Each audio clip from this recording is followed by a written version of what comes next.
सुशीला जी। राधे राधे महाराज जी। महाराज जी, आजकल के समय में बच्चे चाहे अपनी पसंद से शादी करें या माता पिता की पसंद में, दोनों ही परिस्थिति में परिणाम अच्छे नहीं आते। ऐसे में हम कैसे पता लगे कि शादी आएंगे कैसे, अच्छे आएंगे कैसे? आजकल बच्चों और बच्चियों के चरित्र पवित्र नहीं है, तो अच्छे कैसे आएंगे? हमारी माताओं बहनों के पहले रहन सहन देखो।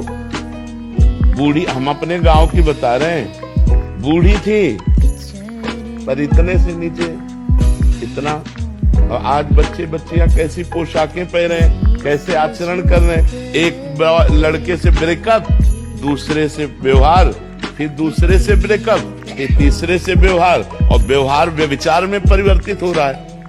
कैसे शुद्ध होगा? मान लो हमें 4 होटल के भोजन खाने की जबान में आदत पड़ गई है, तो घर की रसोई का भोजन अच्छा नहीं लगेगा। जब 4 पुरुष से मिलने की आदत पड़ गई है, तो एक पति को स्वीकार करने की हिम्मत उसमें नहीं रह जाएगी। ऐसे ही जब 4 लड़कियों से व्यभिचार करता है, तो वो अपनी पत्नी से संतुष्ट नहीं रहेगा, उसे 4 से व्यभिचार करना पड़ेगा, क्योंकि उसने आदत बना ली है। हमारी आदतें खराब हो रही हैं, हमारे बच्चों की आदत। तो ये सब जो मोबाइल चल गया है, जो गंदी बातें चल गई हैं, अब आजकल बहू मिलना और या पति मिलना बड़ा मुश्किल है, बड़ा मुश्किल है। 100 में कोई 2-4 कन्याएं ऐसी होंगी जो अपना पवित्र जीवन रखकर किसी पुरुष को समर्पित होती होंगी। कैसे वो सच्ची बहू बनेगी?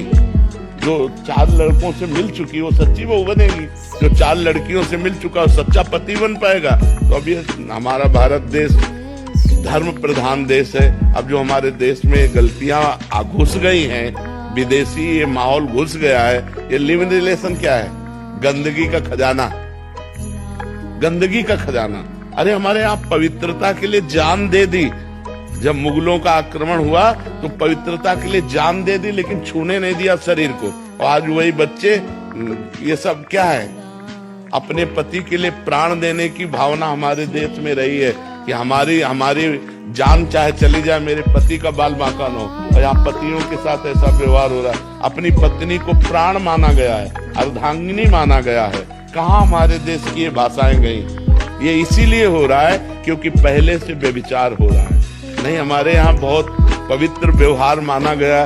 ब्याह हुआ, पूरे गांव के देवी देवताओं का पूजन होता था, बुजुर्गों के आशीर्वाद लिए जाते, तब वो गृहस्थ धर्म में जाते थे। आज पहले ही व्यभिचार किए बैठे हुए हैं, पहले ही गंदे आचरण किए बैठे हैं। क्या जाने उस पवित्र धारा को, क्या मानेंगे पाणी ग्रहण को? नहीं, जिस पति ने पाणी ग्रहण कर लिया उसके लिए जीवन समर्पित किया जाता है। हमारा भारत देश है, हमारा विदेश नहीं कि आज इसके साथ, कल उसके साथ, परसों उसके साथ।